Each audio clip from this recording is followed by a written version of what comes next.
పంక్తి భేదం పెట్టి విందు నా బొంద ఓ సైడ్ హెడ్డింగ్ ఇన్ని గంటల ఇన్ని నిమిషాలకి నువ్వు అన్నార్తుడవై ఆకలితో చచ్చిపోతున్న వాళ్లే వస్తే ముష్టి వాళ్ళు తిన్నట్టుగా వెళ్లి ఇలా అడిగితే ఒకడు నీ చేతిలో చెప్పులు వేసుకుని పళ్ళెం పెడతాడు. ఆ పళ్ళెం పట్టుకుని నువ్వు ఇంకోటి దగ్గరికి వెడితే వాడు ఇలా సవ్యసాచిలా ఎడం చేత్తో అన్నం పెట్టి కుడి చేత్తో పప్పేస్తాడు. నువ్వు మళ్ళీ ఇంకో ఇంటికి ముష్టికి వెళ్ళినట్టు ఇంకో దగ్గరికి వెడితే వాడు అప్పడం ఒడియో వాడేస్తాడు.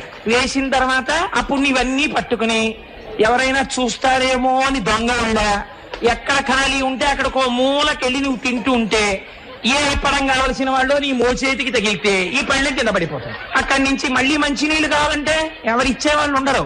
ఓ బల్ల మీద ఉంటాయి తెల్లటి గ్లాసులతో, అవి నువ్వు కొంచెం గట్టిగా పట్టుకుంటే పగిలిపోతాయి కదా, నొక్కుపోతాయి. అలాంటి గ్లాసులు ఎడం చేత్తో ఈ పళ్ళెం పట్టుకుని కుడి చేత్తో నీళ్లు తాగి ఇంకొంచెం నీళ్లుంటే ఎక్కడ పెట్టుకోవాలో తెలియదు, నెత్తి మీద పెట్టుకోవాలి, ఇంకా లేకపోతే జేబులో